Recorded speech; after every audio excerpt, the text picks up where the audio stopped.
In the book of Exodus, the second book of the Pentateuch, which describes God delivering the Israelites out of Egypt, God announces himself as I am. God tells Moses to go to the sons of Israel and tell them that I am has sent me to you. Later in the Gospel of John, Jesus makes a series of statements, 7 to be exact, which all start with the words, I am. In his fourth statement, Jesus says, I am the good shepherd. He announces in John chapter 10, verse 11, I am the good shepherd. The good shepherd lays down his life for his sheep. But what did Jesus mean when he said that he is the good shepherd? The Bible tells us that all of us are like sheep, all going astray and each turning to his own way.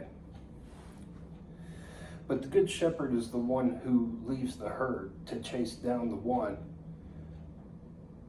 who has gone astray and bring them back. Still more, the good shepherd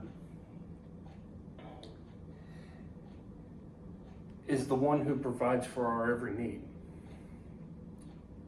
and is who we must rely upon for our survival. Renowned New Testament scholar Leon Morris said it like this: a good shepherd does not characteristically give his life for the sheep. Excuse me, let me start over. A good shepherd does not characteristically give his life for his sheep, but the good shepherd does. Moreover, the death of the Palestinian shepherd means disaster for his sheep. The death of the good shepherd means life for his sheep.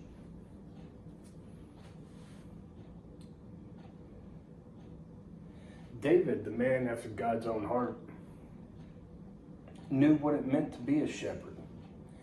He had grown up as a shepherd boy, tending his father's flock in the fields where he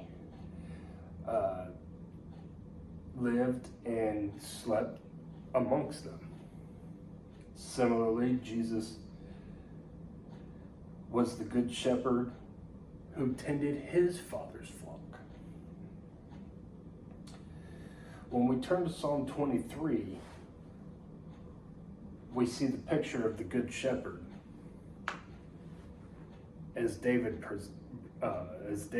describes his providential care. In Psalm 23, a psalm of David, the Lord is my shepherd, I shall not want.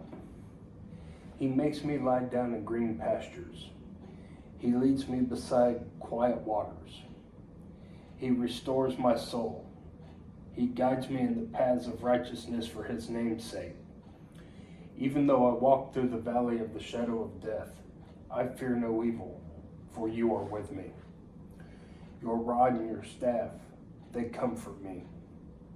You prepare a table before me in the presence of my enemies.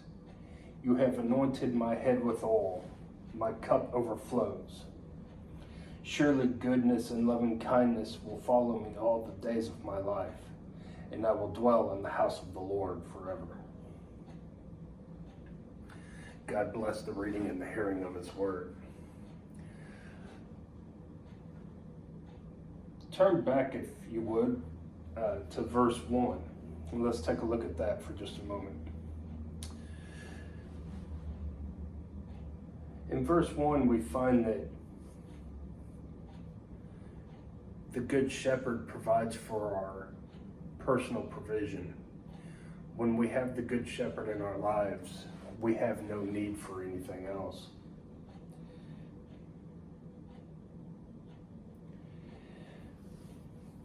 The Lord is our guide, and he sustains us. When we have him, we have no need for anything else. The scripture says that God has enough riches that he will provide for our every need, not our every greed. Proverbs 3, 5, and 6 says, "Trust in the Lord with all your heart, and do not lean on your own understanding. In all your ways acknowledge him, and he will direct your paths."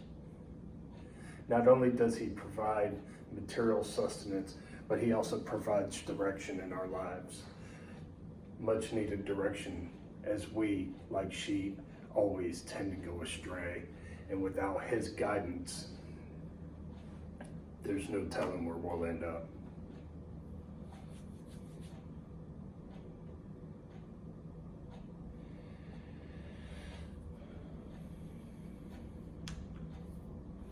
Even though we are not sheep, we possess many sheeply qualities, if that's even a word.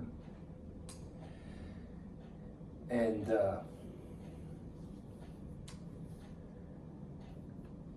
I have to put this bluntly, sheep are quite dumb. And without the leadership of our shepherd,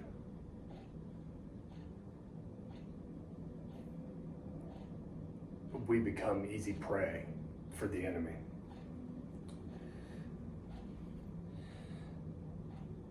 John MacArthur puts it this way: if your concept of God is right, and you see him as owner, controller, and provider, and beyond that, as your loving Father, then you know you have nothing to worry about.